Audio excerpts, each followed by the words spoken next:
Ser Podcast.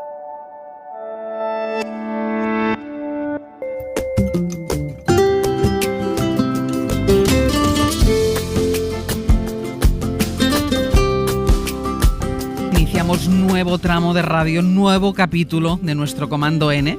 Si nos sintonizan a través de Ser Podcast en la compañía de Nacho Carretero y de Nuño Domínguez, a quienes con el objetivo de diferenciar bien sus perfiles, siguiendo estrictos criterios capilares, vamos a saludar esta mañana con sintonías diferentes, una para cada uno. Empezamos con Nuño Domínguez, vive todavía la plácida resaca del premio CSIC Fundación BBVA al mejor trabajo de divulgación de periodismo científico, que ha hecho coincidir con un radical rapado capilar. Me cortó el pelo una y otra vez. Nuño Domínguez, buenos días. Buenos días. Que el pelo es bien, estás contento con tu decisión, ¿eh? Muy poquito. Sí, la verdad es que sí. Está muy bien, contento. Está muy bien. ¿De qué vamos a hablar dentro de un ratito en tu sección? Vamos a hablar de evolución humana y de todas esas especies humanas, algunas desconocidas hasta hace días, con las que compartimos planeta. Incluso y más cosas. Con la especie de Nacho Carretero. Con la especie de Nacho Carretero también. Nacho. Es que, hola Nacho, Como ¿qué tal? Nacho. Buenos días. Porque es que a Nacho le vamos a saludar, que es el otro 50% del Comando N. Bueno, le vamos a saludar de una manera que no teníamos previsto, pero nos ha vuelto a cambiar el guión, como cada semana.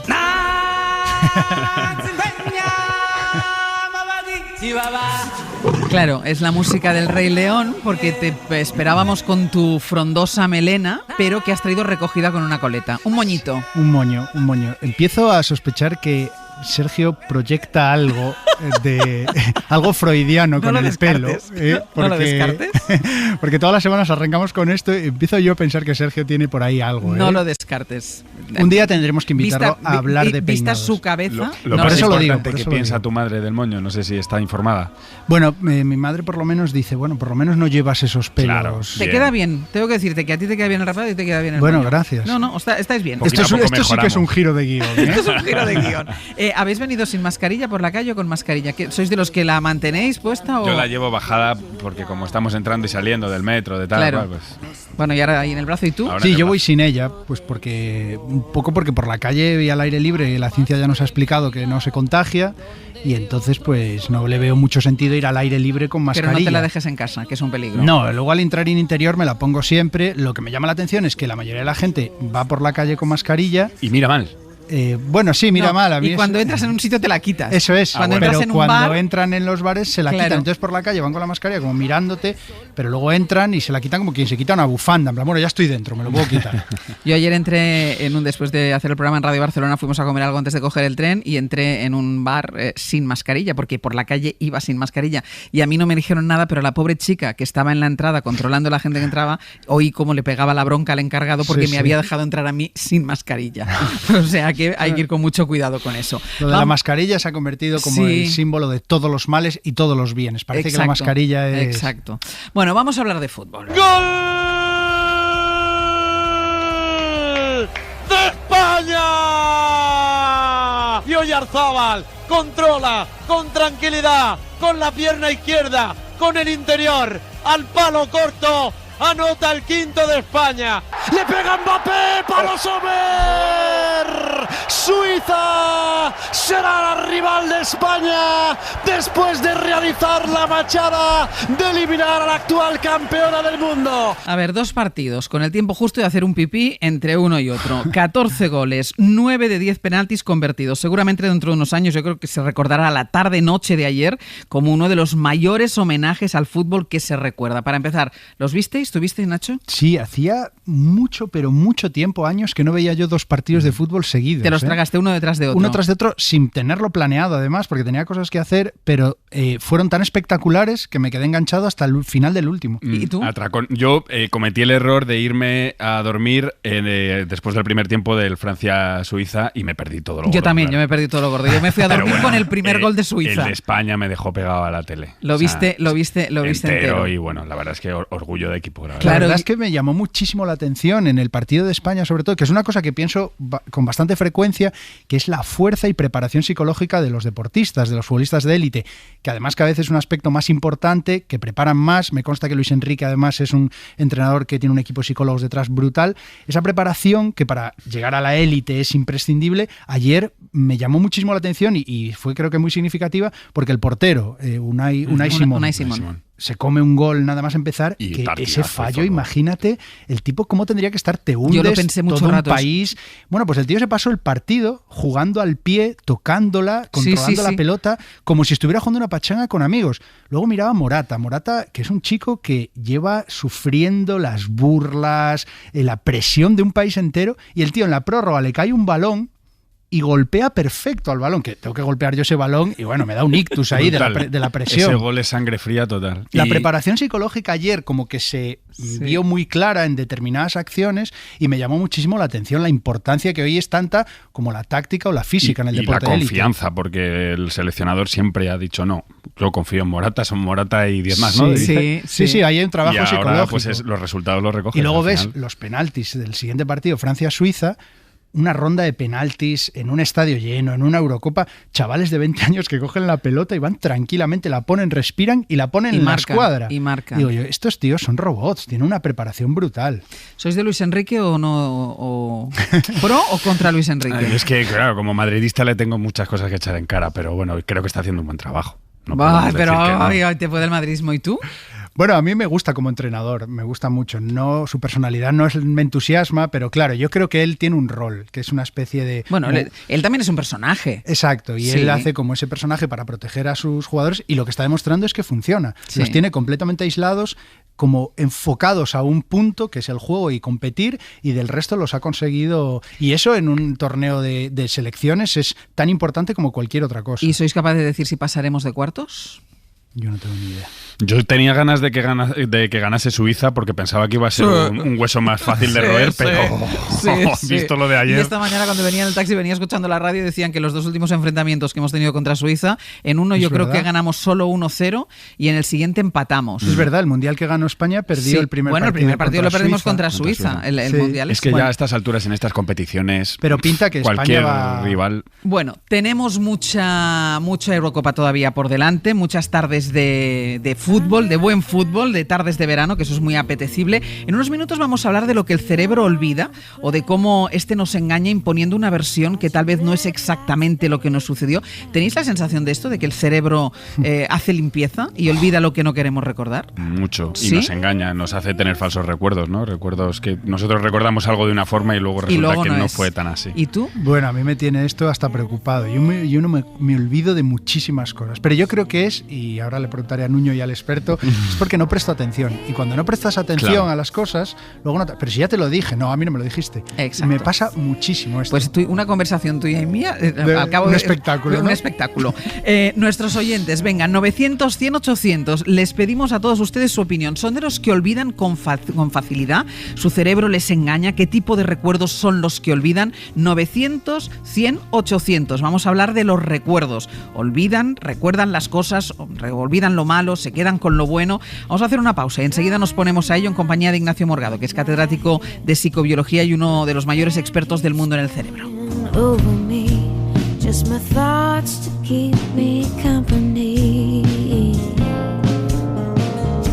Hoy por hoy.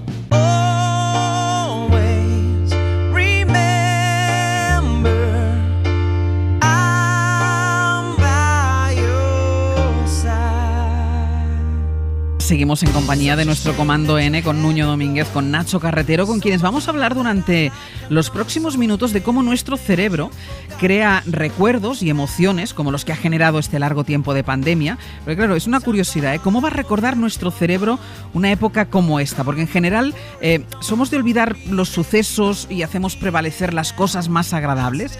Tendemos siempre o tendemos siempre a ser positivos. Lo que recordamos y damos por bueno es exactamente lo que realmente sucedió. El cerebro nos engaña. Bueno, pues a esta cuestión también les convocamos a todos ustedes en el 900 100 800. Queremos que nos cuenten si son de olvidar los recuerdos que menos les favorecen o si el paso del tiempo distorsiona los sucesos tal y como originariamente sucedieron. No es difícil imaginar que para llevar a cabo esta tarea vamos a necesitar ayuda y no una ayuda menor. Esta es la razón por la que hemos convocado esta mañana a Ignacio Morgado, es catedrático de psicobiología del Instituto de Neurociencia de la Facultad de Psicología de la Universidad de Barcelona, con quien ya en alguna oportunidad hemos tenido suerte de compartir minutos de radio. Ignacio Morgado, ¿qué tal? Muy buenos días.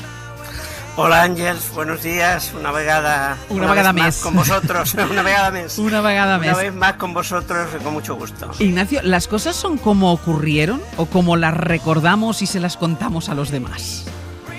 Pues no, la verdad es que no, porque los recuerdos no son representaciones objetivas del pasado, de la realidad, son percepciones subjetivas, son reconstrucciones del pasado que se basan mucho en nuestras nuevas situaciones, en nuestra nueva manera de ver las cosas, en nuestras vivencias nuevas, en nuestros sentimientos nuevos.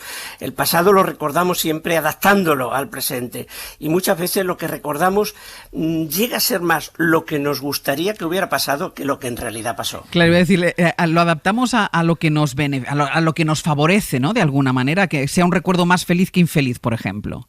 Pues sí, eso lo hacemos muchísimas veces y lo más, digamos, espectacular es que, Ángels, llegamos a creer cosas que en realidad nunca ocurrieron. Le vamos dando vueltas a los recuerdos a medida que los reconstruimos sucesivamente a lo largo de nuestra vida y puede llegar un momento en que lo que recordamos de un evento, de un episodio anterior de nuestra vida ya tiene muy poco que ver con lo que en realidad pasó. ¿Y eso por qué pasa? ¿Por qué el cerebro autocompleta los recuerdos o se los inventa? Tengo esa curiosidad.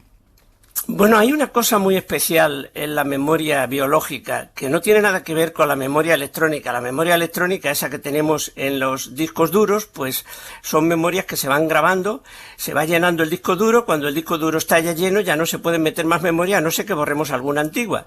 Pero el cerebro no funciona así, funciona de manera muy diferente. Las neuronas son promiscuas. Eso quiere decir que una misma neurona puede estar comprometida a la vez en muchísimas memorias. Ninguna neurona, ningún grupo de neuronas se casa exclusivamente con una memoria. Eso hace que todo se mezcle, porque al estar comprometidas las neuronas con muchas memorias de diferentes épocas de nuestra vida, de diferentes semánticas, de diferentes contenidos, pues tendemos a mezclarlo todo e incluso a meter ahí también a veces nuestra voluntad y nuestros sentimientos. La incursión, la intromisión de nuestros sentimientos en nuestros recuerdos es muy importante porque sirve para que ocurra exactamente eso que estamos diciendo, que muchas veces lo que recordamos tiene mucho más que ver con lo que nos gustaría que hubiera pasado que con lo que en realidad pasó. Y hay recuerdos que ni siquiera se transforman para que se parezcan a lo que nosotros quisiéramos que hubiera pasado, sino que directamente desaparecen, es decir, cosas que no recuerdas porque han sido muy malas o porque te han fastidiado la vida en un momento determinado, que simplemente desaparecen. Bueno, desgraciadamente las cosas, digamos, más dolorosas de nuestra vida son muchas veces las que mejor se recuerdan.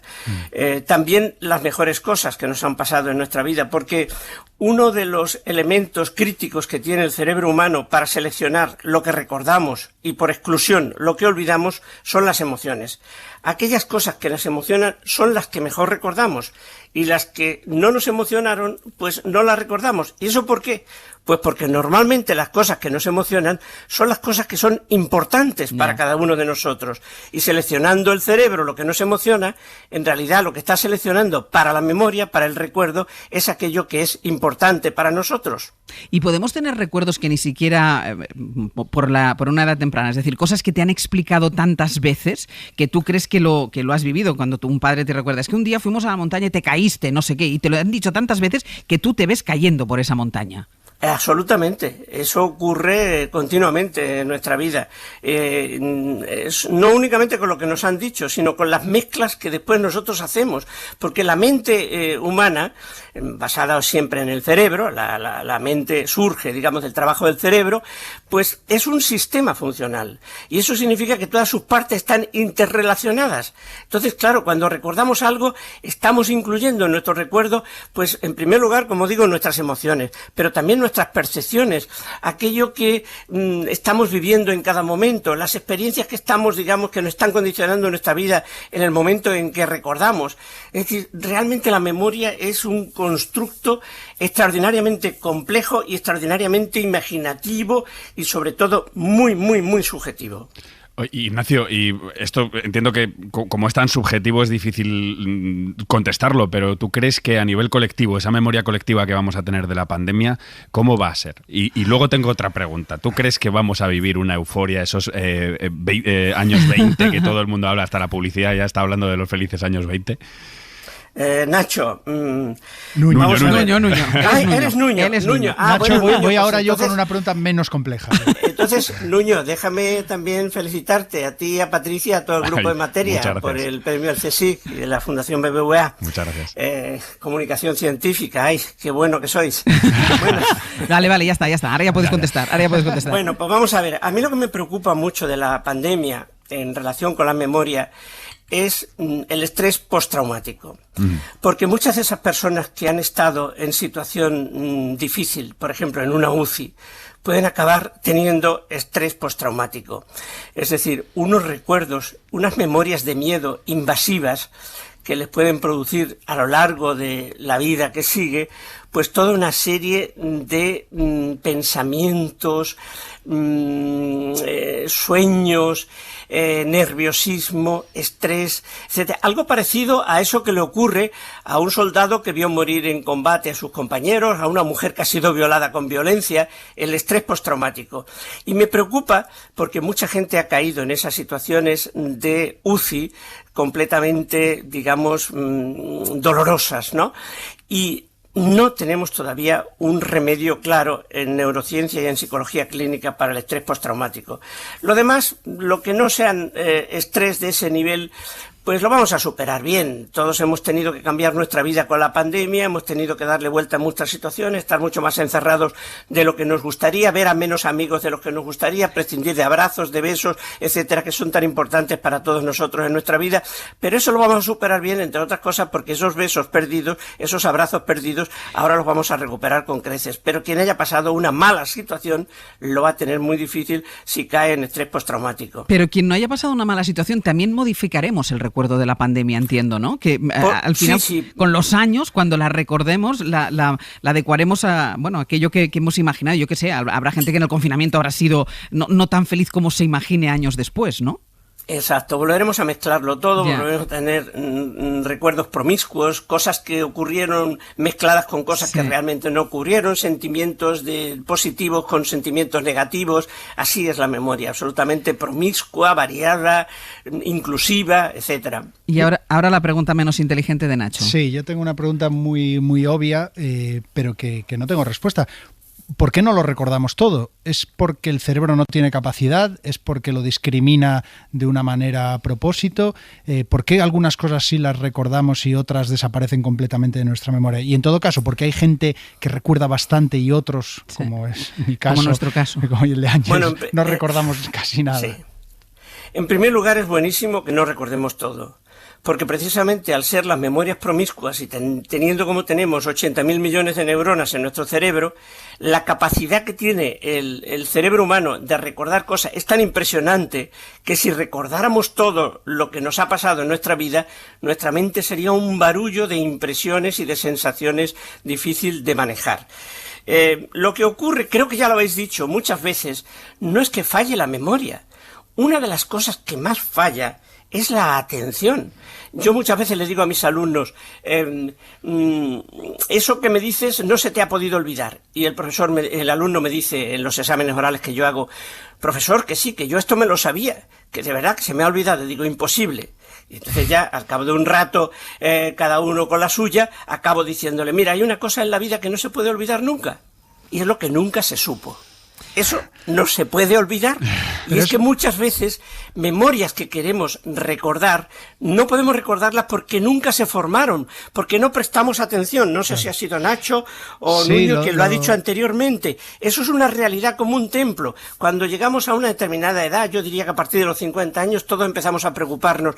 Oye, es que se me olvidan muchas cosas. No se olvidan tantas como creemos. Lo que ocurre es que no se forman las memorias, porque una de las cosas que perdemos también con la edad es capacidad de prestar atención.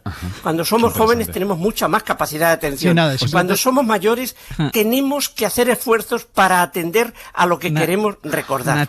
Decía que efectivamente, que yo creo que esa es la clave. Yo creo que es que el no prestar atención, el estar pensando en otras cosas, o el que no consideres que te interesa demasiado y lo estás haciendo un poco por protocolo, hace que desaparezca inmediatamente. Es que decíamos antes en la publicidad, comentábamos con Nacho, Ignacio, estábamos comentando con Nacho que nos pasa lo mismo. Una conversación de ayer con una persona, hoy me preguntan, ¿y qué te dijo sobre tal cosa? Y dije, sé que hablamos de eso, pero no me acuerdo de lo que me dijo. Eso es porque no presté atención, ¿no? Hombre, claro, sí. Pasa muchísimo. Eso es que somos unos maleducados.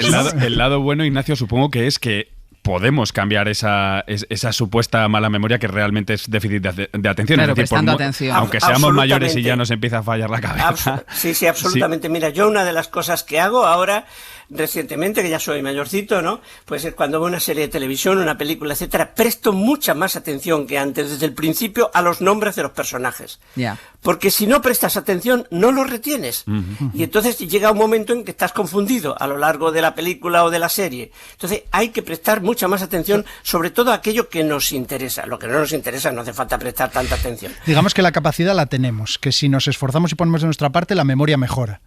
Sí, sin duda alguna, y no deberíamos preocuparnos tanto por la memoria, porque la memoria funciona muy sola, ¿no? Yo a veces cuando veo también a los dirigentes educativos diciendo, olvidémonos de la memoria, hagamos una educación diferente que la relacionada con la memoria. Oye, es que la memoria funciona sola, el cerebro humano adquiere memorias de manera automática, sin que nos demos cuenta. Aquellas cosas que repetimos, aquellas cosas que son muy importantes en nuestra vida porque nos emocionan, querámoslo o no, van a quedar almacenadas de una forma u otra en nuestra memoria. Son mecanismos automáticos del cerebro humano que se han gestado a lo largo de esos 500 millones de años de evolución que tiene el propio cerebro humano. Sí, eso es alucinante, es decir, lo caprichosa que es la memoria. Es decir, tú puedes recordar algo que realmente no es muy importante en tu vida y te acuerdas muchos años después y después no tienes tan buenos recuerdos de cosas muy importantes, ¿no? O sea, que es ella la que elige. Tú no tienes una conciencia, no tienes un poder. Detalles de hace 20 años y un café de la semana pasada. Eso, no te acuerdas. Eso por supuesto. No te acuerdas. Bueno,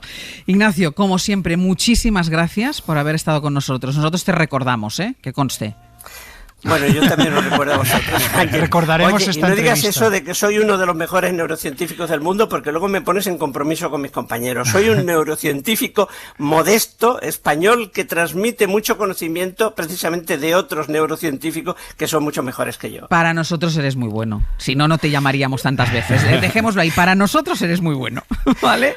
Un abrazo grande a todos. Un abrazo, hasta luego. Pedíamos a los oyentes si son de recordar, si son de olvidar, qué es lo que olvidan, qué es lo que recuerdan. Jacinto desde Madrid, muy buenos días. Hola, buenos días. Tú eres pues ahora, dime. Sí, ahora yendo al experto, la verdad es que me estoy dando cuenta que llevo viviendo toda mi vida en un déficit de atención. Porque no recuerdas nada. No, si tuviera que escribir mi memoria, no le serían más de 5 páginas, yo creo. Yo el otro día dije que podría escribir un libro de lo que se me ha olvidado. O sea, si alguien lo hubiera si lo hubiera metido en algún sitio, podría escribir el libro de lo que se me ha olvidado. Me siento muy identificado con lo que está diciendo porque claro. Es verdad. Al final yo a veces siento como que estoy en un presente continuo y intentas reconstruir tus 3-4 últimas semanas y dices, ¿pero yo qué hice las 3 últimas 4 semanas? Toda la pandemia, por ejemplo, sí. recuerda así vago. Jacinto, te sientes acompañado, ¿verdad? Sí, claro, ahora más este tipo de solidaridad.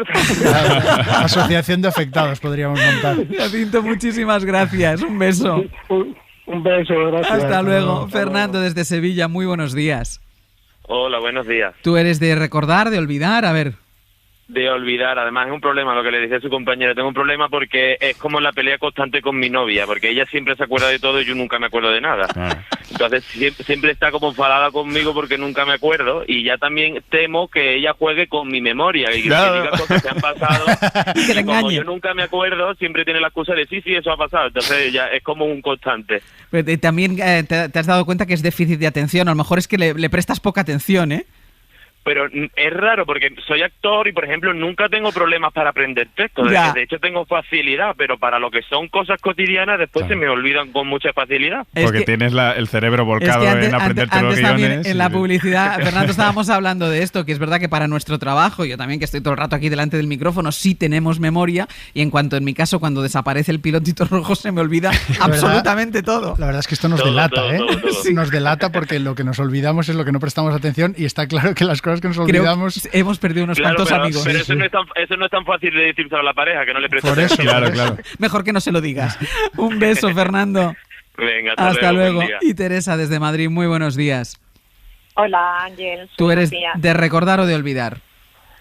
Pues mira, yo creía que era de recordar todo, casi todo, hasta que, bueno, por azares del destino acabo siendo la secretaria de una asociación.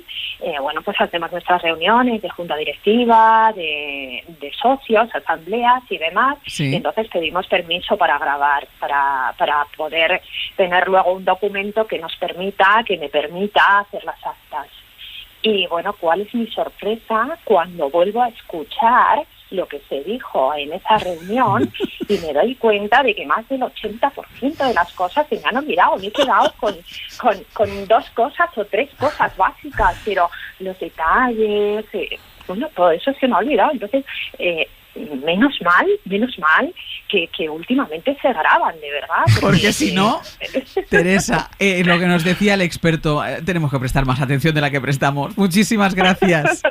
Un beso. Gracias. Oye, Hasta luego. Recogiendo el hilo de Teresa, rompo una lanza a favor de las secretarias, sobre todo las secretarias de redacción, en lo que nos ocupa a nosotros como periodistas, que son auténticas máquinas de acordarse de absolutamente todo. De todo. Para empezar, el nombre de toda una redacción, que Por eso ya para ejemplo, mí sería un reto Y inalcanzable. de toda la historia, porque las secretarias estas que llevan muchos años. Yo se soy de saben las toda la que he historia. propuesto muchas veces que la gente vaya con un cartelito con su nombre. También. Sí, sí. Eso- Para mí las secretarias de redacción de verdad son como superhéroes. Oye, y en el futuro igual iremos con grabadoras para después del día O con y carteles. revisar y decir, uy, Revisar.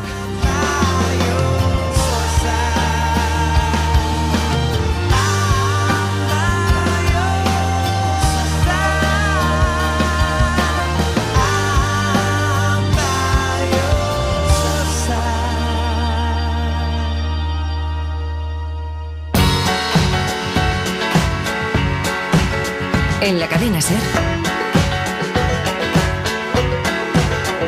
Hoy por hoy. Ángeles Barceló. Aquí seguimos con Nacho Carretero y con Nuño Domínguez. Hoy en los minutos que dedicamos todas las semanas al planeta, de alguna manera seguimos hablando de memoria, pero no de memoria a corto o medio plazo, sino de quienes fuimos hace miles de años, porque eso también se nos olvida que fuimos otros y que tuvimos hermanos. Hace 140.000 millones de años existían otras especies, otros homos, como somos nosotros, como los Homo sapiens, que se parecían mucho a nosotros, con los que convivimos y que explican nuestra evolución. Nuño, se han descubierto 2 nuevos grupos de homos. Nosotros somos Homo sapiens. ¿Ellos quiénes eran? ¿Qué eran? bueno, pues eran homos. Homos son los humanos. Somos los neandertales, por ejemplo, eran los Homo neanderthalensis, ¿no? Son todos ramas de la familia humana. Claro, ahora esto nos suena muy raro porque somos los únicos homos que hay en el planeta, pero hace 140.000 años había, es que yo ya no me puedo imaginar lo de los 140.000 años. Pero, o sea, relativamente, la Tierra tiene 4.500 millones de años, o sea, que es hace relativamente poco.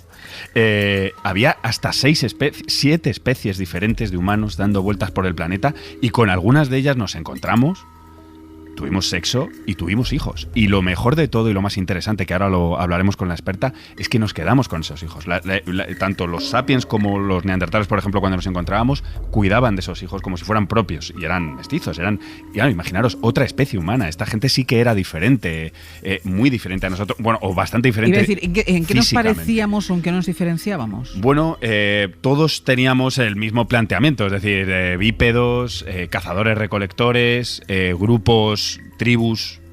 Claro, todavía no existían las grandes sociedades, pero sí que había diferencias físicas. Los neandertales eran mucho más corpulentos que nosotros, tenían una mandíbula muy retraída, unas narices a veces más anchas. Y en aquella época pues había diferentes expresiones. También había un homo que medía 1,5 metros o menos, el homo de Flores, ¿no? Vivía en su islita. Y ahí estaba, y han encontrado sus restos y han visto que no era una deformidad o que no era un enano, sino que simplemente era una especie que era así porque, como no tenía depredadores, etcétera, pues disminuyó de tamaño, que es algo que le pasa a muchos otros animales, ¿no? Pero había diferencias.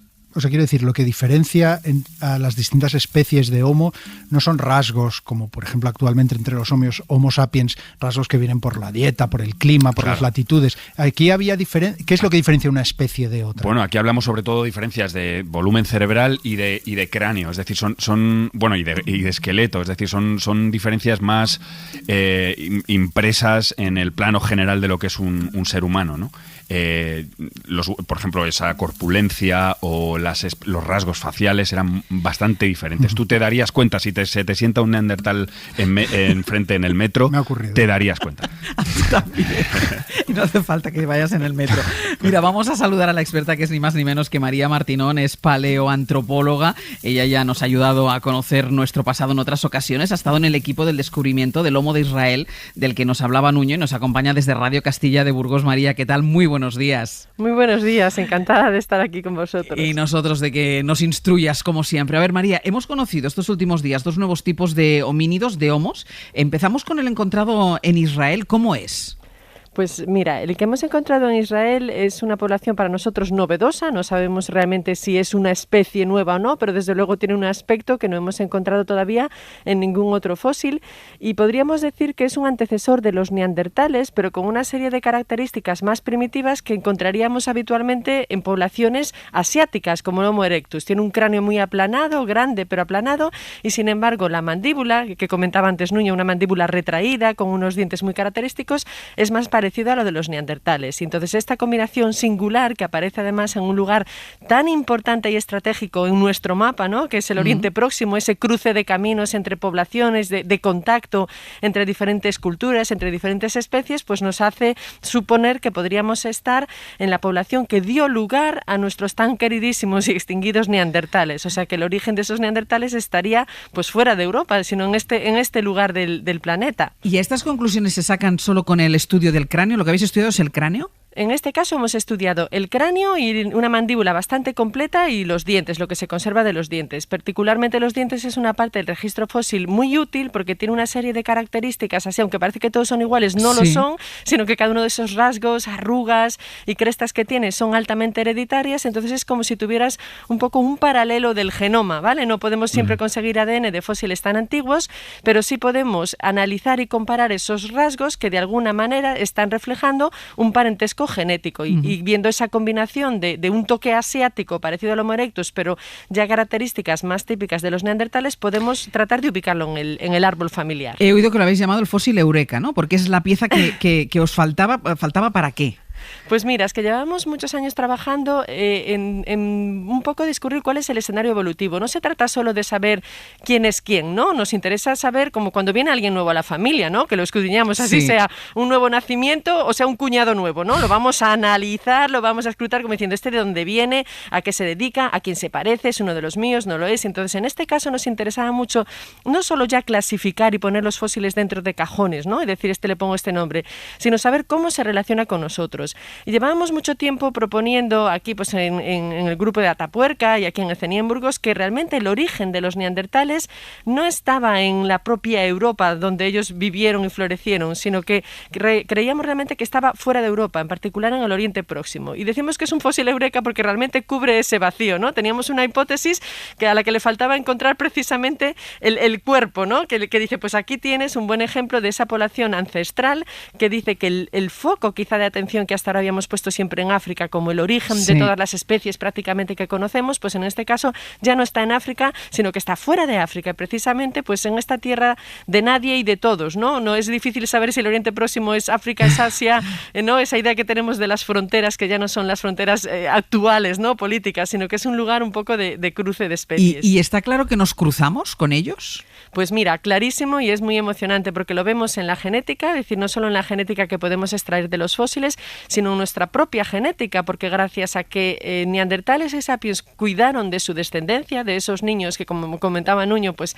eran diferentes, eran mestizos, era el cruce no de poblaciones diferentes o lo que incluso, bueno, hoy mal llamado razas podemos decir con rasgos, no, estamos hablando de especies diferentes. Tuvieron hijos, los cuidaron y por lo tanto en el ADN de las poblaciones actuales, en el mío, en el tuyo, de todos los que estáis ahí, todavía queda un porcentaje de ese ADN neandertal. O sea que todos llevamos, hablábamos de la memoria, hablabais antes, pues todos llevamos también en nuestra propia genética memoria de encuentros con otras especies que ya no están, pero de alguna manera viven en nosotros. Este es el localizado en Israel, pero a este hallazgo sumamos el de China, del que también dicen que puede ser nuestro pariente más cercano. Lo han llamado el hombre dragón, por el nombre del río en el que lo encontraron. ¿Quién es el hombre dragón? Pues mira, también ha sido una semana, ¿no?, de muchos intensa, nuevos sí. familiares, muy intensa, de muchísimas de encontrar emociones. antepasados. Exactamente, además que nadie nos deja indiferente, ¿no? Que venga gente nueva a la familia, pues en este caso es el Homo longi y pues también están tratando de dar nombre a una serie de fósiles que vamos reconociendo poco a poco y descubriendo en China, para los que realmente no teníamos, ¿no?, un buen cajón, no teníamos un nombre claro y no sabíamos dónde colocarlos. Esto es un cráneo que se ha encontrado, pues eso, en esta zona de China, y que de alguna manera los investigadores que lo han estudiado sugieren que, al ser lo suficientemente diferente de otros fósiles que se conocen también en China, no es un Homo erectus, que es la especie clásica que podemos encontrar en Asia, no es un sapiens, que es la nuestra, y no es un neandertal, pues han considerado que merece un nombre nuevo y sería una rama cercana, muy próxima a nosotros, y según estos investigadores, incluso más próxima a nosotros que los neandertales. Porque físicamente, ¿cómo sería? Pues estamos hablando de una especie con un cerebro muy grande. Estamos hablando ya de especies que no solo fue algo típico de la nuestra, ¿no?, tener estos cráneos tan grandes. En este caso es un cráneo de gran volumen, tienen cerebros grandes como nosotros, pero con una forma mucho más aplanada. Los Homo sapiens somos una especie con cráneos muy altos, ¿no?, muy elevados, tenemos cabezas como muy levantadas. En este caso pues estamos hablando de unas cabezas muy grandes pero alargadas y bajas, y una cara pues más grácil, menos robusta que la que habitualmente encontraríamos, por ejemplo, en Homo erectus o en los neandertales. Entonces es una especie como de homínido con una gran capacidad craneal, pero un poquito más grácil que el que encontramos en periodos anteriores, y por lo tanto parece como que apunta maneras, ¿no?, hacia lo que nosotros conocemos hoy en día con nuestra propia especie. Yo, María, tengo una pregunta ya un poquito más de interpretación, es decir, 7 especies diferentes más o menos en el mismo tiempo. ¿Por qué solo quedamos nosotros? Claro, ¿por qué se extinguieron las otras? Es muy difícil decirlo, y probablemente yo creo que estamos hablando de procesos muy complejos en los que no habrá una sola causa, pero sí que tenemos que pensar, yo creo que nuestra especie es una especie con una capacidad de adaptación tan extraordinaria que yo creo que ha reemplazado con cualquier nicho ecológico. O sea, realmente no hay espacio para otra especie diferente. ¿Por qué? Porque hemos conseguido adaptarnos prácticamente a todos los ambientes, todas las circunstancias y todos los ecosistemas. Realmente, para que haya varias especies diferentes y no compitan, ¿no?, para que podamos tener en una misma zona geográfica, realmente cada una de esas especies se tiene que dedicar a una cosa diferente, ¿no? Una pues es cazadora-recolectora, la otra sin embargo pues es exclusivamente herbívora, y entonces no compite contigo porque come cosas diferentes, ¿no? Explotamos el mundo de diferentes maneras y por tanto eso permite que haya la coexistencia de especies diferentes. A día de hoy nuestra especie está en todas partes, nos falta, no sé, vivir debajo del agua, pero realmente es que realmente ya hemos colonizado cualquier forma de vivir. Entonces, no dejamos espacio a nadie más. Exactamente, yo creo que de alguna manera ya no queda nicho ecológico para otra especie diferente, y además somos una especie muy global, con muchísima movilidad, de manera pues que ya nos estamos, voy a decir, cruzando y mezclando entre nosotros de una manera tan global que ya no se produce ese aislamiento de grupos que es necesario para que evolucionen a de especies diferentes. Y luego hay detalles alucinantes, porque además es que somos como una especie de Frankensteins con partes buenas de esas especies, porque tenemos, por ejemplo, genes de resistencia a vivir en altura, por ejemplo en Tíbet, que parece que nos lo pasaron otras especies. O genes de inmunidad, ¿no?, que nos pasaron los neandertales. Sí, yo creo que es una enseñanza también importante, ¿no?, porque ahora ponemos barreras entre los grupos humanos, ¿no?, nos cuesta relacionarnos incluso con grupos que pertenecen a nuestra propia especie, y resulta que ese mestizaje, esa mezcla con otras poblaciones, que las que podíamos suponer incluso que las barreras biológicas eran mucho mayores incluso que las culturales que nos ponemos hoy en día, de esa mezcla hemos ganado ventajas que precisamente nos permitieron pues salir de África y adaptarnos a cualquier situación. Entonces, de esas mezclas, por ejemplo, con neandertales hemos adquirido algunas ventajas de inmunidad que fueron importantes pues para una especie que venía de África y se tenía que adaptar pues a un ambiente completamente diferente. Como comentas tú, pues eso, también algunos tipos de adaptaciones que, por ejemplo, probablemente hayamos heredado de los denisovanos, que nos permiten adaptarnos a vivir a grandes altitudes, donde hay un problema pues muchas veces de oxigenación y de hipoxia. Entonces, en este caso, nos hemos ido quedando, ¿no?, la selección natural ha obrado ahí su maravilla, ese milagro, de manera que ha ido pasando ese filtro. Nos hemos quedado con lo bueno de cada uno. Nos vamos quedando con lo bueno, y o sea que realmente el éxito de nuestra especie es una historia de contribución de todas las especies, bueno, que están escritas en nuestra sangre. O sea que estamos aquí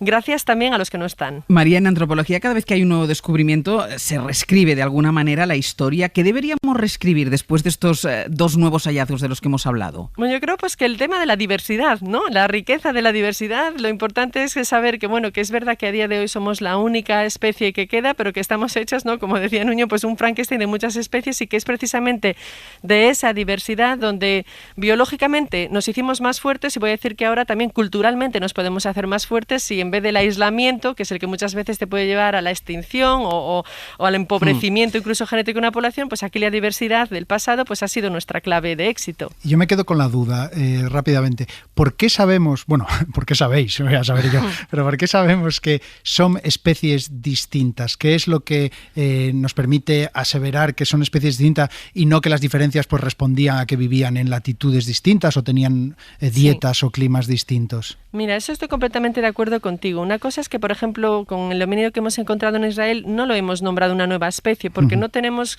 seguridad todavía. Necesitamos estudios más extensos con una comparación muy grande de homínidos para saber si esas diferencias que vemos pues realmente son adaptativas, se deben a hibridación, si realmente pues una cosa es la o es una variación local. Lo único que hemos sabido en este caso es decir pues que eran lo suficientemente diferentes como para ponerle un nombre, pero hace falta grandes estudios para saber si son especies diferentes. María, como siempre, un lujo contar contigo. Bueno, muchísimas gracias. Gracias a vosotros. Hasta luego. Chicos, hasta la semana que viene, que es la última. El martes que viene ya es la última de esta temporada, por si queréis venir con un nuevo look o vestidos de algo. Vamos a intentar pensar cómo fastidiar a Sergio. Vale, esa debería ser la clave de cara a la semana que viene. Vale. Soy capaz de raparme solo por romper los planes. No digas nada, no digas nada.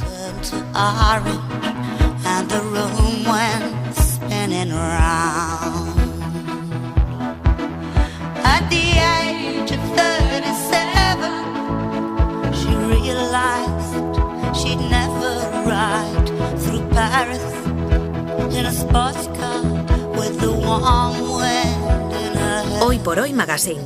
Ser Podcast. Con Àngels Barceló.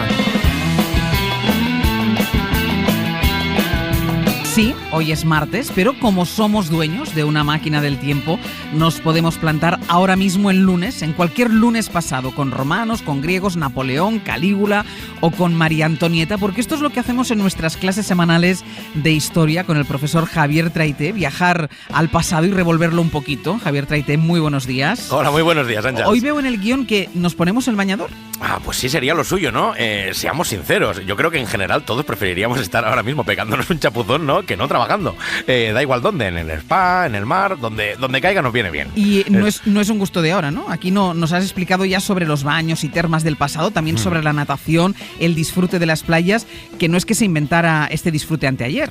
Pues no, y hoy vamos a hablar de otra modalidad, Ángels, de una que además hoy ha perdido bastantes adeptos, que es bañarse en el río, el chapuzón de río de toda la vida, que en fin, estabais hablando hace un momento, ¿no? Del hombre dragón, lo han encontrado en un río, a lo mejor es que le dio el chungo cuando estaba ahí refrescándose, pero bueno, no tenemos que irnos tan atrás, nuestros padres y abuelos lo practicaban mucho más, pero sí es verdad que en nuestra sociedad pues ha quedado como más limitado, ¿no? ¿Y a qué crees que se debe? Yo no sé si tiene mucho que ver el aumento de la contaminación en los ríos en esta sociedad industrial y postindustrial. Pues seguramente, y en paralelo yo supongo que también nuestro cambio en el modo de vida, ¿no? Porque claro, o sea, lo que es bañarse en el río tiene dos vertientes, por un lado es higiene, por otro es diversión. Entonces, claro, hoy al disponer de agua corriente en las casas como rutina, pues el factor necesidad desaparece, nos queda solo el de ocio y hoy tenemos muchas otras opciones de ocio.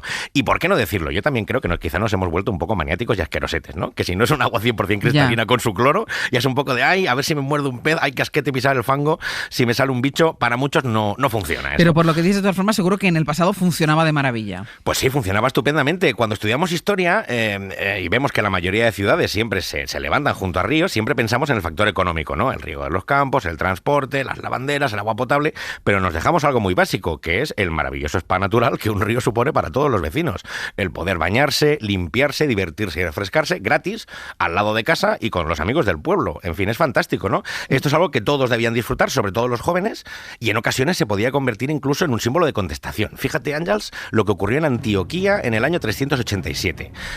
Aquel año el emperador Teodosio cargó un nuevo impuesto, ¿no? Y entonces, pues claro, no te montaban una manifestación, se rebelaban en serio y los ciudadanos les montaron un gran pollo. Una revuelta que comenzó precisamente en los complejos termales, que empezaron a derribar todas las estatuas de los emperadores que había en los baños, y por eso se le conoce como la revuelta de las estatuas. ¿Qué pasó entonces? Que el emperador se cabreó bastante y ordenó cerrar todos los baños y teatros de la ciudad. Entonces el autor Juan Crisóstomo, que era de allí, él explica que lo de los baños fue lo que peor se tomó la gente porque eran muy necesarios por salud. ¿Qué crees que es lo que hizo la gente entonces? Pues entiendo que irse al río. Exactamente, y Crisóstomo estaba súper preocupado porque decía que la gente en especial los jóvenes, se iban al río en masa a bañarse, pasando del emperador, pasándoselo súper bien, bailando y de juerga, tirando a las chicas al agua, en fin, un claro desafío a lo que era la autoridad imperial. Entonces Crisóstomo le pedía a los ciudadanos que abroncaran a todos los chavales que se fueran al río porque tenían peores represalias del emperador, ¿no? Que no llegaron, por suerte, pero vamos, que había miedo en la ciudad, la gente tenía hasta las bolsas listas por si había que huir ante el ejército. Es que yo creo que la contestación juvenil, ¿no, Traite? Es igual en todas las épocas, pero no las consecuencias. Sí, cierto. Nos ha faltado enviar el ejército a Mallorca, ¿no? Ahora mismo. Pero bueno, sí, este episodio nos muestra el importante papel que puede tener el río. Y como decíamos, ya no solo por el ocio refrescante, sino como simple actividad higiénica. Aunque claro, en el pasado, pues lavarse o bañarse en el río podía ser muy peligroso o incluso mortal. Bueno, de hecho lo sigue siendo hoy, ¿eh? Es una corriente de agua y por tanto hay que ir con mucho cuidado porque pueden ocurrir accidentes. De hecho, ocurren accidentes. Ocurren, exactamente. Y además tenemos pruebas de esto como va ocurriendo en la historia. Por ejemplo, hay unos documentos muy interesantes en la Londres del siglo XIV que son los rollos forenses, ¿no? Donde los médicos y los notarios iban anotando todos los muertos que se encontraban por la ciudad con todo detalle. Nombres si se sabía, qué ocurrió, si fue un accidente o asesinato, el arma del crimen, el culpable, todo registrado. Y es curioso porque una de las entradas más habituales es drowned while bathing, o sea, ahogado bañándose. O sea, cada año se morían unas cuantas personas en Londres ahogadas en el Támesis por bañarse y estar en el pico. Es lo que decíamos, que ya tiene sus riesgos y aquí estaremos hablando de gente que además ni siquiera sabía nadar. Pues probablemente muchos de ellos no. Quizá esta es una documentación un poco dramática, ¿no? Pero nos muestra eso, lo común que era bañarse en el río. Y además, Ángels, era una actividad que incluso podía ponerse picantona. Fíjate, por ejemplo, aquí en Madrid, ¿no? Los baños en el Manzanares, que eran la actividad de ocio corriente más apreciada en la Edad Media y en la moderna. Pues podía dar pie a situaciones interesantes. Fíjate qué descripción nos deja un viajero francés, Robert Dalsit, cuando visitó Madrid en 1665. Nos explica sobre los baños del Manzanares. Te leo, Dice, a ver. Las viejas no se ocultan para mostrar que no están muertas. Las jóvenes son más escrupulosas. Las hay, sin embargo, que administran con avaricia sus riquezas naturales y, complaciéndose en descubrir su belleza desnuda a ojos distintos de los del sol, toman por teatro de sus representaciones el agua del río Manzanares y las cortinas de la noche, tras las cuales se exponen a la vista de todo el mundo que va a tomar el fresco a la orilla del lecho de esta ribera metafísica. Es que queda elegante, ¿eh? Entonces dice, allí la oscuridad es tan favorable que su rostro, que podría enrojecer por su desnudez, es la parte más difícilmente reconocible. Hay una libertad tan grande y segura que a menudo el fraile se topa con la señora sin que al día siguiente se reconozcan en la iglesia. Menudo ambientazo debía haber en el Manzanares en el siglo XVII, ¿no? Vamos, en el siglo XVII, es que allí iba todo Cristo literal, ¿no? Iban los jóvenes, la señora, el fraile, todos en cueros y al fresco en el río por la noche. Al día siguiente, eso sí, a misa, ¿no? A misa y penitencia. Claro. Una cosa no quita la otra, Traite. Exactamente. Una cosa no quita la otra. Hasta la semana que viene. Hasta la semana que viene. Adiós.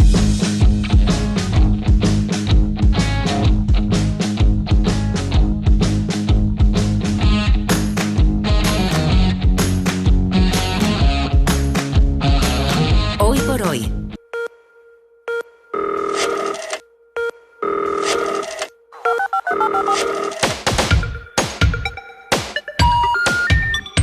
The number you have reached has been disconnected. Es posible que a lo largo de esta temporada una de las palabras más repetidas en esta sección de tecnología haya sido distopía. Y nosotros que pensábamos que la digitalización iba a salvar el mundo, Jaime García Cantero, tecnocolaborador de Hoy por Hoy, ¿qué tal? Muy buenos días. Muy buenos días, Daniel. ¿Por qué la distopía digital ha sustituido a la utopía futurista? ¿Ya no confiamos en que la tecnología nos va a hacer mejores? Pues fíjate, yo creo que es una de las grandes preguntas que nos hacemos hoy. Yo siempre me acuerdo de mi abuelo Matías, que como muchas personas de su generación, pues vivió una guerra muy joven, sí. Vivió el exilio en Francia, vivió la represión política, incluso la cárcel política, y sin embargo, ya en el siglo XXI, porque él superó ese siglo XX, ¿no? de la nostalgia tecnológica, era un creyente ferviente en la tecnología, ¿no? Nos regalaba a todos los nietos, nos regalaba ordenadores, siempre con esta visión de el futuro nos hará mejores, ¿no? Y la tecnología y la prosperidad hará un futuro mejor. ¿En qué momento hemos dejado de entender esto y en qué momento casi prosperidad, progreso se han convertido casi en insultos en algunas dialécticas? ¿Y por qué hemos aceptado que el modelo tecnológico ¿no? de grandes multinacionales que se hacen millonarias al otro lado del Atlántico es el único válido y hemos dejado de pensar en esto que soñaba mi abuelo, ¿no? Que es en construir un mundo más próspero gracias a la tecnología? Claro, pero creo que es una pregunta interesante. A aprovecharla. Siempre han convivido dos fuerzas, la fe en el progreso y el ingenio humano y la desconfianza de nuestras propias intenciones. Hay claramente motivos para las dos sensaciones y depende de dónde pongas el foco. Tú lo has puesto en la esperanza. De hecho, este domingo se publicó un reportaje tuyo en El País Semanal sobre emprendedores, ingenieros, científicos españoles que están renovando esta utopía tecnológica. ¿Qué aprendiste? ¿Qué has encontrado haciendo ese reportaje? Pues lo primero que he encontrado es, yo te diría, felicidad y alegría que nos hace falta en estos momentos en ver que hay tantísima gente, tantísimos proyectos y tantos españoles, tanto en España como en el extranjero, porque algunos de ellos están en el extranjero, trabajando por un futuro mejor, ¿no? Y que esta visión que a veces yo creo que contamos los medios, ¿no? de los startups y los emprendedores simplemente para hacerse millonarios, y estas cosas que vemos en las películas y en las series que van con una presentación, con una PowerPoint, llegan delante de un inversor y les dan no sé cuántos millones. Y luego alguien les compra la empresa. Y luego alguien les compra la empresa y luego la vuelven a vender, luego la vuelven a comprar. Que esa no es la única manera, ¿no? Que hay otra manera y que hay personas más cercanas a la ciencia, más cercanas a la universidad, más cercanas a proyectos colaborativos que están trabajando en mejorar el medio ambiente, en mejorar la salud, en mejorar las condiciones de vida, y que hay multitud de esas personas. Y dos cosas que me llaman mucho la atención, ¿no? Cuando hablamos de tecnología, vemos que es un sector, y siempre lo decimos, ¿no? Mayoritariamente de hombres, ¿no? De hombres blancos de una determinada edad. Sin embargo, cuando pones el foco en esta parte, hay muchísimas mujeres. Entonces, cuando tenemos este discurso, ¿no?, de que no hay mujeres en tecnología, a lo mejor no hay mujeres en esta tecnología neoliberal de ganar mucho dinero, pero en esta tecnología de la salud, del medio ambiente, hay muchísimas mujeres. Y a lo mejor, cuando siempre decimos las vocaciones, a lo mejor no hay que pedir a las niñas que se hagan programadoras, hay que pedir a las niñas que vean lo que pueden hacer por este mundo. Creo que eso es muy interesante. Y luego las historias que se cuentan suelen seguir un patrón. Chavales que inventan una aplicación, como decíamos, la venden, se forran. Creo que se quedan fuera de la narrativa este tipo de historias. Les prestamos mucha menos atención y en cambio son, vamos a decir, tecnología de la buena. No digo yo que la otra sea la mala, pero tecnología de la buena, ¿no? Por supuesto que sí, historias preciosas, ¿no? Yo llevo la historia de Esther Rodríguez Villegas. Ella es una física de Cádiz, que es catedrática del Imperial College en Londres, y lleva toda la vida investigando en circuitos de baja tensión y llega a las afueras de Londres, a Chatham, que es la ciudad fundada por los enfermos de epilepsia, y descubre, ¿no?, viendo ahí a los niños con casco, descubre que todo lo que lleva investigando años tiene una aplicación real a la vida de esos niños y a la vida de esas personas conectadas. ¿Cómo estamos obviando estas historias? Claro. Y estamos contando que un señor en Silicon Valley tiene no sé cuántos millones? Y luego la diferencia... Ahí tenemos mucha responsabilidad nosotros. Mucha. Y el tema del propósito, ¿no? Anna Michaels, que sale ahí, ella lo dice, la tecnología que ella usa para curar el cerebro es la misma que usa Elon Musk para conectarte cerebralmente con el ordenador y ser más productivo, poder hacer videojuegos. Y ella dice, tú eliges salvar vidas o entretener a adolescentes. Claro. Esta es la decisión. Vamos a contar una de esas historias de idealismo e ingenio tecnológico frente a uno de los grandes problemas a los que se enfrenta la humanidad, que es el cambio climático y la contaminación. Primero les voy a dar un dato que a nosotros nos ha dejado con la boca abierta. Los 16 barcos más grandes del mundo contaminan más que todos los coches del planeta. Es decir, 16 barcos, sí, muy grandes, eso sí, imagínenlos, contaminan más que todos los coches del planeta. ¿De verdad que no tiene truco este dato, esta comparación? Tiene un poco de letra pequeña, porque es la contaminación en términos de azufre, ¿vale?, que es una de las muchas que se miden. Es verdad que la más habitual es la del CO2. En azufre contaminan más estos 16 barcos que todos los coches del planeta, y desde luego es espectacular. En CO2 tampoco van mal, porque estos 16 serían el 6º país más contaminante del mundo, solo estos 16. Pero es verdad que la diferencia es menor. Pero el azufre, que es uno de los tóxicos de la atmósfera, pues tiene este impacto. Solamente 16 barcos gigantescos, de esos que a veces se paran en los canales. Claro, iba a decir, porque ¿de qué barcos estamos hablando? Porque yo me estoy imaginando aquel que paralizó todo el canal. ¿El canal de Suez fue el canal de Suez? No solamente este tipo de barcos, sino barcos enormes. Muchas veces nos creemos que los barcos son veleritos simples. No, estos son transatlánticos, son barcos enormes, son cargueros, grandes como una ciudad muchas veces, con un peso enorme, y que además utilizan el peor de los combustibles, el más barato, el menos depurado, ¿no? Que es el que más contamina. Y que contamina muchísimo. Bueno, una de las protagonistas de tu reportaje de este fin de semana ha encontrado una solución a este problema. Fue el tipo de niña que le escribía a la NASA para preguntar qué había que estudiar para trabajar allí, para trabajar en la NASA. Se llama Cristina Alexandri y no trabaja en la NASA, pero es la cofundadora de Bound for Blue, entiendo que se dice así, ¿no? Bound for Blue, que es una empresa llamada a cambiar la navegación por mar, reduciendo drásticamente el combustible que necesitan los grandes barcos. Cristina, ¿qué tal? Muy buenos días. Hola, buenos días, ¿qué tal? Muy bien. A ver si lo explicamos, a ver si lo entendemos, porque la solución que planteáis es la navegación a vela. Yo me estoy imaginando primero el gran barco del canal de Suez, y ahora tú planteas navegación a vela, pero claro, no es una vela como las que entendemos nosotros, de tela, ligera, como las que conocemos, sino que se parece más a la cola de un avión. Explícame esto, por favor. Sí, Sí, bueno, al final lo que nosotros proponemos es volver al origen, ¿no? Si bien los fenicios navegaban a vela, ¿por qué no volver a usarlo en los grandes mercantes? Pero en este caso, en lugar de usar las típicas velas de tela que todos tenemos en la cabeza, ¿no?, de los veleros, donde se necesita gente para operarla, donde la eficiencia no es tan grande, lo que hacemos es usar como alas de avión.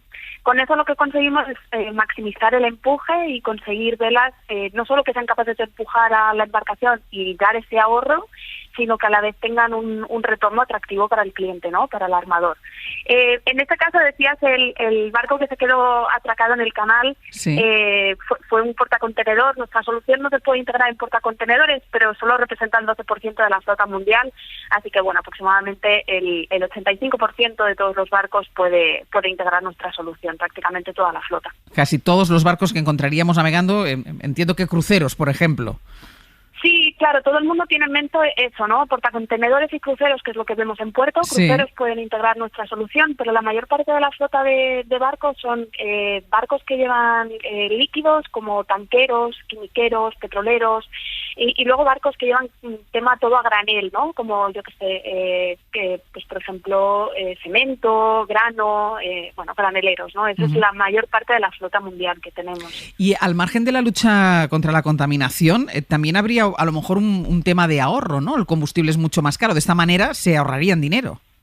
Claro, lo que nosotros proponemos es esta dualidad, ¿no? No tiene sentido, o muchas veces el por qué muchas soluciones que son renovables no se adoptan en el sector es porque son caras. Entonces, al final, lo que hay que hacer es atacar a los dos lados, ¿no? Por un lado, el consumo de combustible representa el 60% de los costes operativos de los armadores, y cuando el precio del combustible ha estado muy, muy elevado, ha llegado a representar hasta el 80%, es el coste más elevado que tienen los armadores.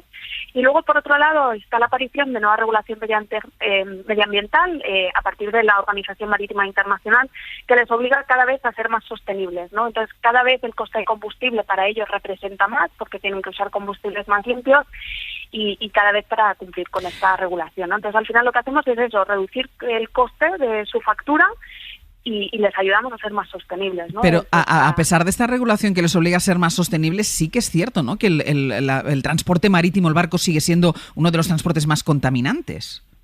Es contaminante porque transporta el 80% de la carga mundial. No hay que olvidar que es la columna vertebral de la economía mundial, y ya lo hemos visto con todo el tema del COVID, ¿no? Cuando ha pasado algo como en el canal, como comentabas antes, cómo se paran el tema de suministros.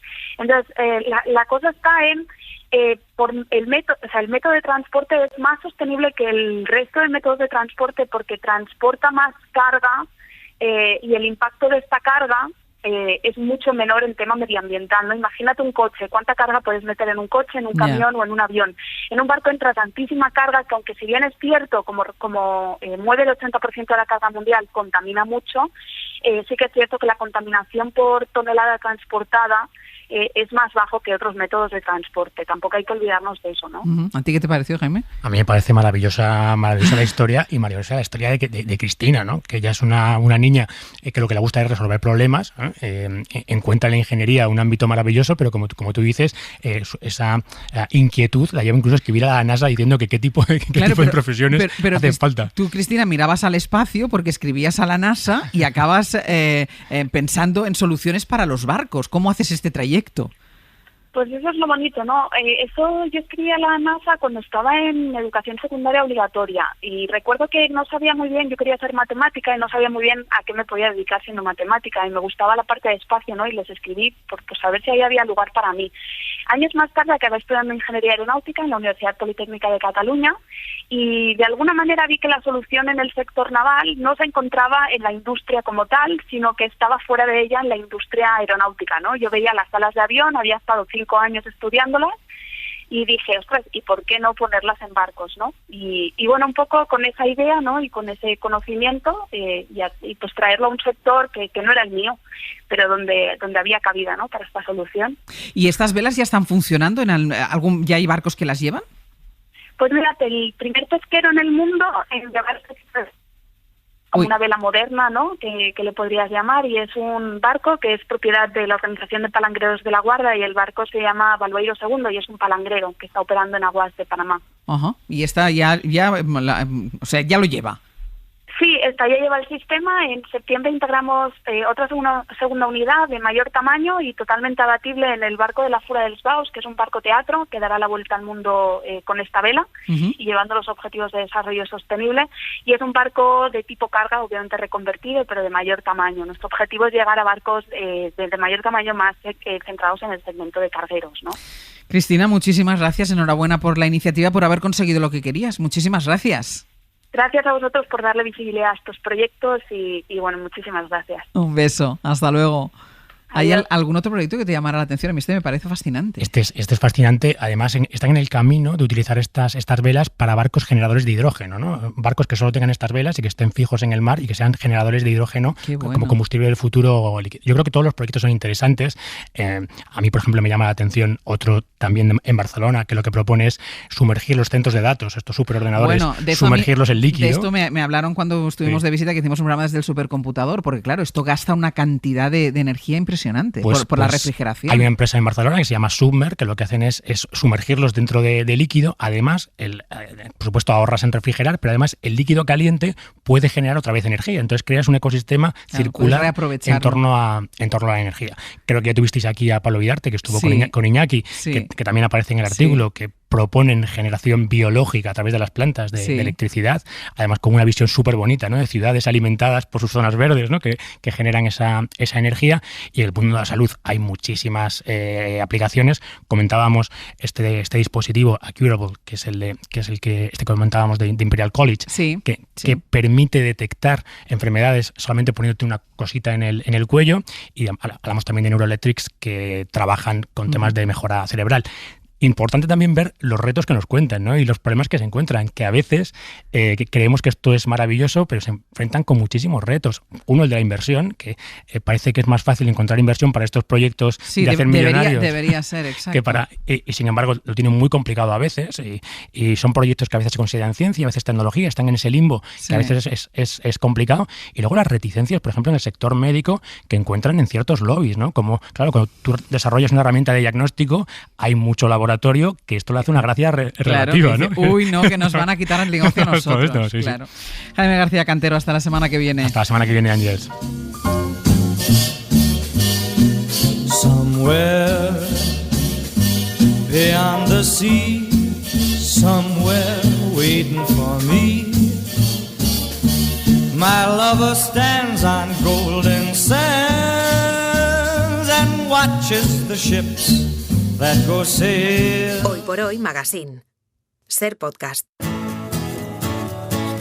En la cadena Ser. Hoy por Hoy. Àngels Barceló. ¿Cuántas son las cosas que yo aprendí? Muchas las que hicimos, muchas más que hacer, pero lo más importante y serio fue pasarlo bien. Cada 2 semanas viajamos en el tiempo, recordamos algo que nos marcó a distinta edad y en distinto momento a cada uno, pero nos marcó a todos. Puede que fuese una revista, el videoclub de la esquina, una nueva ley, un programa de televisión, una canción o un deporte.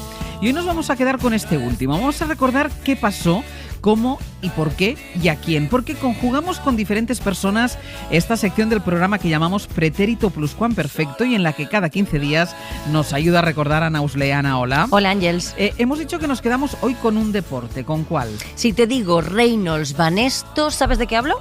Yo sí, y si además sumamos un color, el amarillo, entonces hablamos de ciclismo, estamos hablando o vamos a hablar del Tour de Francia. Exacto, hoy recordamos los grandes Tours de Francia del ciclismo español. Y comenzamos conjugando la tercera persona del plural, ellos. En Irurzun, que te piso, un pueblo de Navarra, en 1980. Ellos son José Miguel Echavarri y Eusebio Unzúe, los que dan forma a un equipo que pasa de ser aficionado a profesional, el Reynolds. Y así cambian la historia del ciclismo español. Éramos, tú sobre todo, siempre he dicho, un osado, un atrevido, con brillantes ideas, muy valiente, muy seguro. Y yo creo que además, como no teníamos mucho que ofrecer, nos embarcamos en una historia de filosofía, de tener a la gente desde joven, con tranquilidad, con paciencia, que yo creo que a lo largo nos ha dado un gran resultado. Sí. Creo. Hasta entonces, españoles, solo Bahamontes y Ocaña habían ganado el Tour. El Reynolds, luego equipo Banesto, tiene 15 grandes vueltas, más de 900 victorias, 4 campeonatos mundiales y una larga lista de grandes ciclistas. Continuamos entonces con la tercera persona del plural, ellos. Perico Delgado, Miguel Indurain, José Luis Laguía, Ángel Arroyo. Este es Ángel Arroyo Lancha. Ojalá haya aparecido esa gran figura del ciclismo que está necesitando el ciclismo español. Y entre otros, Julián Gorospe. Yo, por ejemplo, en las carreras de primavera destacaba mucho. Laguía era muy fuerte en la montaña. Arroyo era un corredor importante y muy regular en las vueltas grandes. Perico también se hizo un gran ciclista. Carlos Hernández también fue uno de los corredores destacados en carreras de un día. Y luego también cuando vino Indurain, pues nos superó a todos. Pues éramos un equipo potente y un equipo pues ganador. Y bueno, cuando estábamos bien destacábamos y cuando no estábamos bien, pues bueno, nos dedicábamos un poquito a apoyar al corredor que estaba en buenas condiciones. Todos hicimos una piña y tuvimos unos años muy gloriosos, muy buenos y para mí yo creo que inolvidables. Tercera persona en singular, él. En aquellos años, el Reynolds Banesto se paseó 6 veces por los Campos Elíseos. 5 fueron gracias a él. Yo iba a lo mío. Hombre, el Lemon me preocupaba y me ocupaban todos los corredores. Pero yo creo que íbamos a un buen ritmo.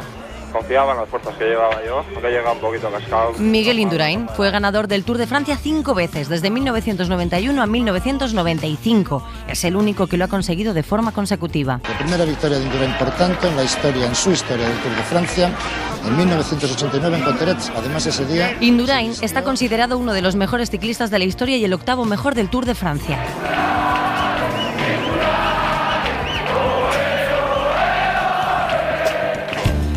Y ahí estamos los aficionados con la primera persona del plural, nosotros. Nosotros en los años 80, que trajeron nuevos gobiernos, el despertar de las libertades en España. Francia era algo cercano pero exótico. Teníamos teléfono fijo, la radio y 2 canales de televisión. Pero hasta 1983 no se pudieron ver algunas etapas del Tour de Francia en la televisión. Y cuando empezamos a verlas nos volvimos locos.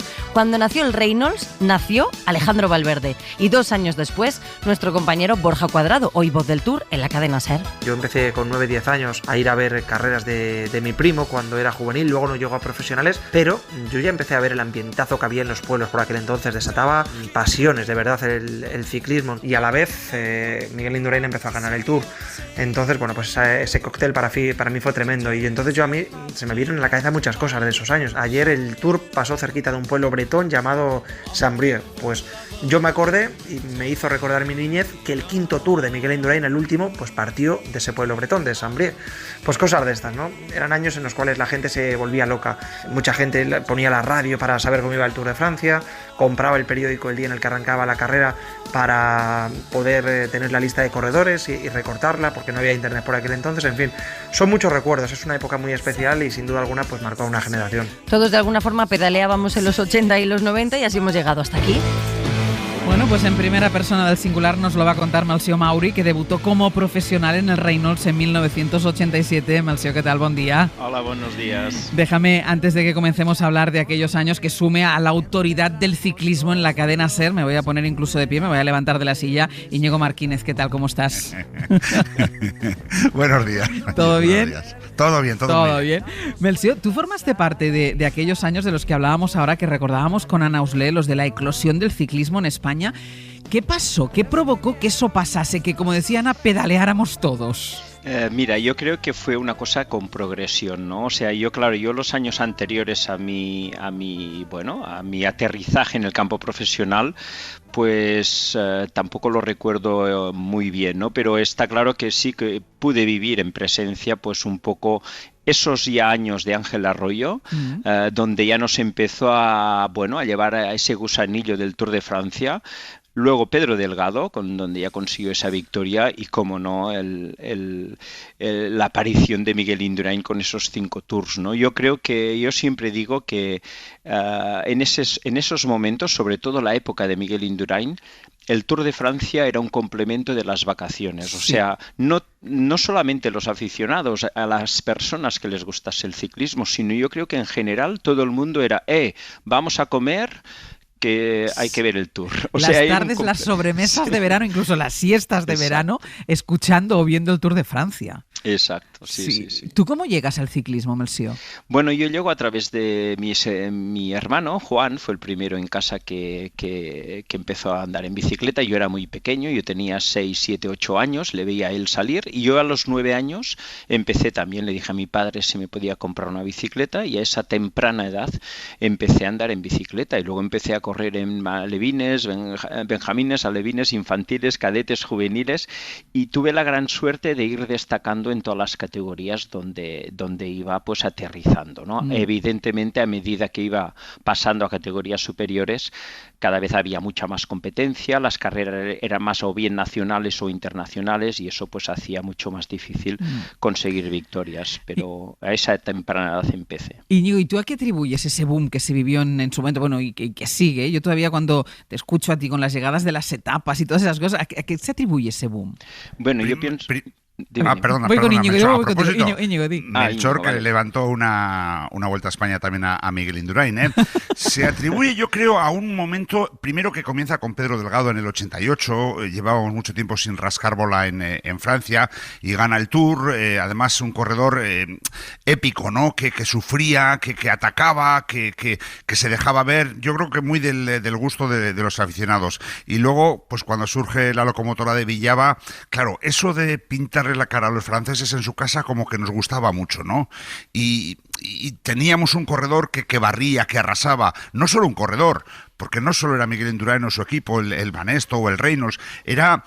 Hasta 5 equipos españoles en el Tour de Francia, ahora tenemos uno y de milagro, hasta 5 españoles compitiendo, dando el callo, y yo creo que aquello movilizó a toda la gente. Es que el ciclismo de aquellos años, de los años 80, se cargó la siesta de los españoles. Totalmente. ¿Y a ti como profesional del periodismo, te impone el Tour? ¿Era una prueba que, no, si en presente no lo sé, en pasado te imponía? Y en presente. Y en presente también. Cosa. Sí, el Tour es otra cosa. El Giro es una carrera muy cercana, que la vives pegado a los corredores. La Vuelta Ciclista a España es maravillosa, pero también es una carrera muy cercana. El Tour está a otro nivel, es otra escala. Están los mejores del mundo, se va más rápido. Mira, dicen que es el mayor estadio que hay en el mundo, es el Tour de Francia. El mayor estadio. Eso dicen, porque yo recuerdo, fíjate, a toda página, el diario L'Equipe, pues es uno de los prestigiosos diarios deportivos del mundo, a toda página titulando una vez el mayor estadio del mundo. ¿Por qué? Porque había habido una etapa en Alpe d'Huez y había habido en las carreteras 1 millón de personas. Buah. Es que moviliza tanto el Tour, es tanto a lo grande que de verdad asusta, sí impone, sí. Y como profesional del ciclismo, Melcior, también impone el Tour. Sí, desde luego que impone. O sea, yo como ciclista tuve la gran suerte de poder competir en 8 ocasiones el Tour de Francia, y es la carrera, digamos, reina, ¿no? Es la que todo ciclista sueña en correrlo, todo ciclista... ¿Pero eso por qué? ¿Por el perfil? ¿Por dónde se pasa? ¿Por qué?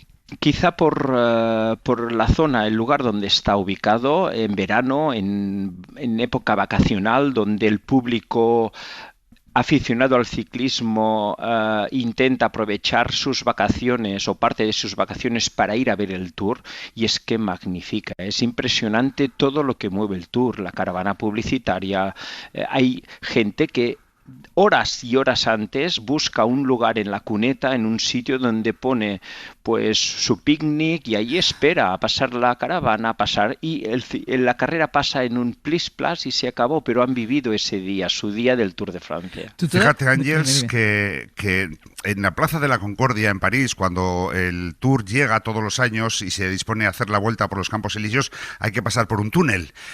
Nosotros todos los años lo pasamos en coche, sí. Y a mí me emociona pasar y salir a Campos Elíseos. Fíjate lo que tiene que ser para un ciclista que lleva 3.500 kilómetros en la espalda, que lleva 21 días, que lleva caídas, que lleva mojaduras de unos chaparrones tremendos, de días de calor, que la está pasando canutas, cruzar ese túnel y salir a los Campos Elíseos. Dicen que cuando haces eso te dan el carré. Cuando pasas la línea de meta en Francia, en París, dicen, toma, tú eres ciclista. ¿Cómo es esa sensación, Melcior? Bueno, es una sensación impresionante, emocionante y gratificante, ¿no? Como dice Íñigo, el hecho de estar y conseguir llegar a París París después del sufrimiento que conlleva esa carrera por también el calor, ¿no? Es una época que hace mucho calor y que realmente eso endurece todavía mucho más pues la carrera, la calidad de ciclistas que hay, las velocidades que se cogen, la presión con la cual los equipos, quieras o no, estamos y vivimos y palpamos diariamente. Todo eso se termina el día que llegas a París, en los Campos Elíseos, ¿no? Imagínate el boom de alegría que uno tiene simplemente por llegar y terminar. Imagínate cuando uno llega y viste el maillot amarillo y lo gana, ¿no? Eso tiene que ser... Eso es la hostia que decía, el chiste. Menció, porque hay dos etapas que yo creo que todos tenemos mitificada. El mítico Tourmalet es una etapa, además no se llama Tourmalet, es el mítico Tourmalet. ¿Qué supone esa etapa? ¿Qué es? Bueno, es una etapa muy mítica, como tú dices, de los Pirineos, y que por lo tanto pues se magnifica, es algo pues que tiene mucho renombre, que realmente el puerto pues es duro, es exigente, duro. Exacto, y que bueno, que ha cogido pues su lugar en el Tour y que es típico o prácticamente mítico el poderlo realizar en alguna que otra etapa. ¿Y cómo de duro es subir el Alpe d'Huez? Es duro. El Alpe d'Huez es un puerto duro, tiene todas esas curvas, es muy bonito de subirlo y bueno, y luego un poco lo que realmente ya como ciclista lo vivimos y lo palpamos, pero como ahora telespectador ves, ¿no? La gran cantidad de aficionados que desde abajo hasta arriba no paras de ver público en la carretera, ¿no? Y eso pues realmente engrandece mucho más este deporte. ¿Y tú te conoces las curvas? Es decir, ¿sabes desde la primera curva lo que te queda por subir todavía? Pues no, la verdad es que no. A veces vas allí llevas tal cansancio que a veces pues incluso te puedes equivocar, ¿no? De pensar que queda menos, pero bueno, como realmente el Tour está todo, bueno, y hoy en día en cualquier carrera está todo muy bien señalizado, siempre tienes esa orientación de ¿Se te hace los muy largo, kilómetros. Melcio? ¿Se hace muy largo? Depende de cómo vayas. Está claro que si vas mal y llegas con la típica pájara o con un desfallecimiento, se hace eterno, no largo, eterno. Al llegar arriba tienes unas ansias y unas ganas de llegar para descansar y recuperar para el día siguiente, que es brutal. Y Íñigo, ¿qué supuso la figura de Indurain? Revolucionó absolutamente todo. Yo ya te digo que nos gusta mucho ganar a los franceses y darles además cera en su casa, que ¿no? eso lo llevan luego, muy mal ellos, ¿eh? Sí, y nosotros muy bien, ¿eh? La verdad es que, no sé, como que nos pone, ¿no? Y luego, claro, es que era un extraterrestre, es el sobrenombre que tuvo, ¿no? Un tipo, fíjate, que en los 5 años que gana el Tour no gana ni una sola etapa en línea. Es verdad que deja ganar a otra gente, porque siempre ha sido un ciclista muy generoso, pero él subía como el que más, rodaba como el que más, y en las cronos pues les daba para el pelo a todos. Claro, ver eso un año y otro, esa superioridad, además un tipo noblote, sin palabras altisonantes, un tipo normal, vamos, hasta tímido, retraído diría yo, pues a la gente le cayó muy bien, y eso provocó que estuvieran frente al televisor, escuchando la radio. Eran años en los que en el ciclismo, Ángels, yo recuerdo, nosotros a la Vuelta Ciclista a España íbamos 25 tíos y llevamos helicópteros, no la cadena SER, todas las radios. Sí, en el Tour de Francia, yo el primer Tour que hice, que ya había pasado lo de Miguel Indurain, pero venían las emisoras de televisión, las cadenas de televisión, las españolas, por ejemplo, Televisión Española, llevaban cocinero, porque llevaban un montón de gente. Era un auténtico espectáculo. Ahora ha decaído un poco, pues por la crisis, por los medios, ya no llevamos tanta gente. Y la pandemia también. También. Pero era un auténtico espectáculo. Bueno, yo sigo disfrutando muchísimo de tus narraciones y de los que se suben a la bicicleta pedalean como Melcio. A mí me gusta muchísimo, soy súper fan del Tour de Francia. Melcio Mauri, muchísimas gracias por haber estado con nosotros. Gracias, ha sido un placer. Un beso, venga, Íñigo, te sigo escuchando. Un beso muy fuerte. Un besito, chao. Un beso, Ángel, sana. Hasta luego. Les lacets, et puis évidemment le grand braquet.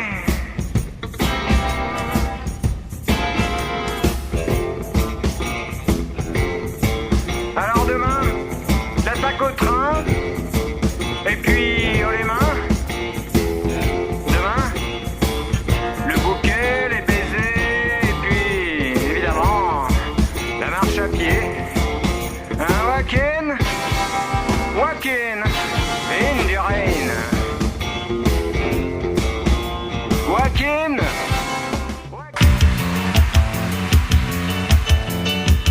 Hoy por hoy. Ángels Barceló. En memoria de Morfeo, tengo a media hasta el párpado, es la hora de la siesta.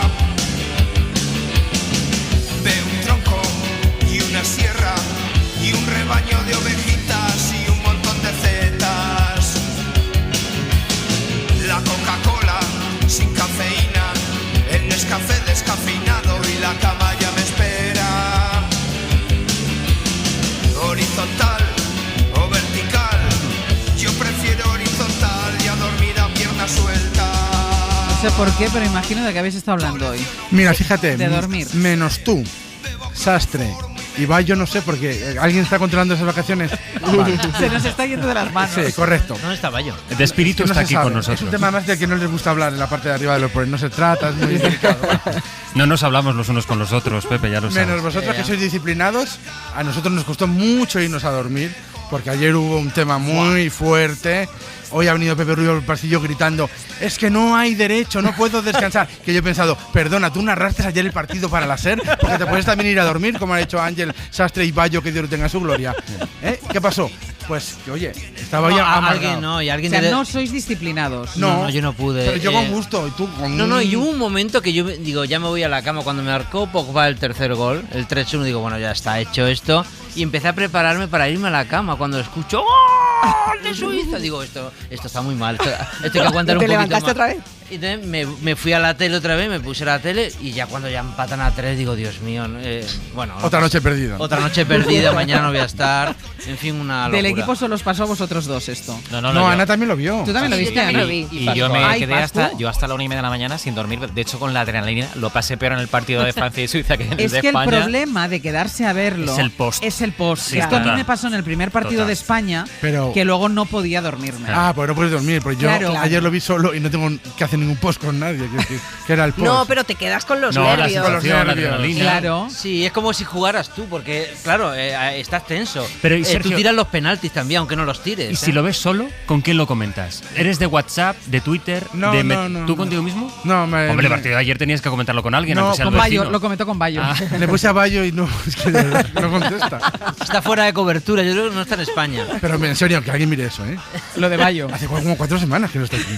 No, lo que sí agradecemos, sobre todo los que nos vamos a dormir prontito, es que los partidos sean a las 6. A las 6 es una hora muy razonable. Hoy, por ¿eh? ejemplo, el gordo. Bueno, es que los dos están bien, pero el Inglaterra-Alemania es a las 6. Es a las 6. No, el de esta noche es muy malo. ¿Con quién Bueno, vais? Dinamarca, Suecia-Ucrania. Suecia-Ucrania. Suecia. Entonces no hay con quién ir ahí. No, y es. Y esa es otra clave. Tienes que escoger siempre un equipo con el que Es que si no, no tienen interés. En Inglaterra-Alemania, ¿con quién Yo vais? voy a ir con Inglaterra. Yo voy a Alemania. con Inglaterra muerto. Suecia, Ucrania, yo quiero que pierdan los dos.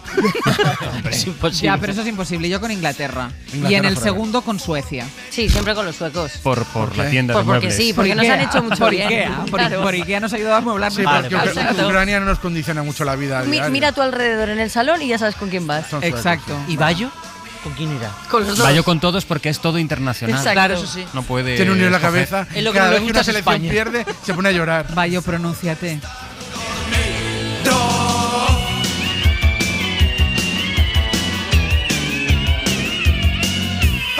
Hoy por hoy. Me gustan los aviones, me gustas tú. Me gusta viajar, me gustas tú.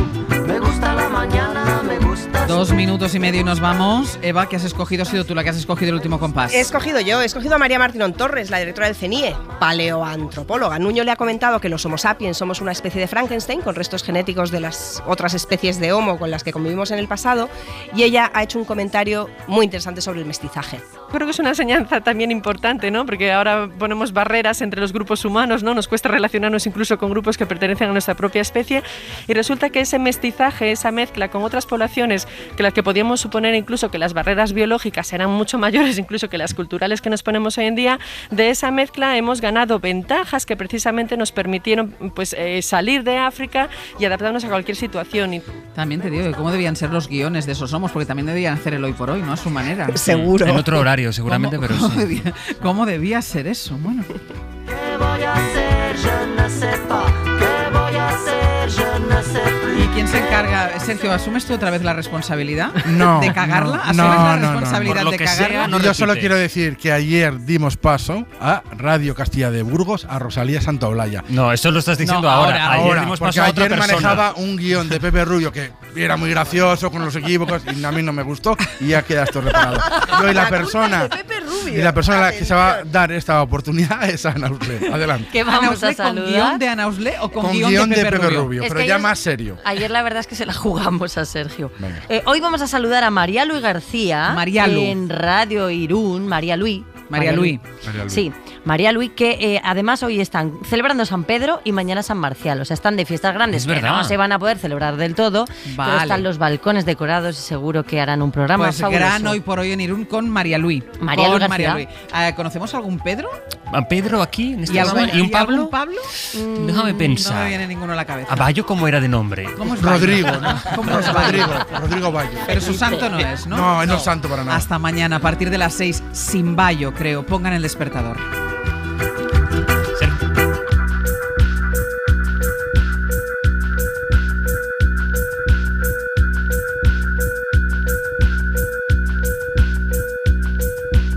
Radio Reloj. 5 de la mañana. Hoy por hoy. No todo lo que es oro brilla. Remedio chino e infalible. Ángels Barceló. Suscríbete a Hoy por Hoy. Todos los episodios y contenidos adicionales en la app de Cadena SER y en nuestros canales de Apple Podcast, Spotify, iVoox, Google Podcast y YouTube.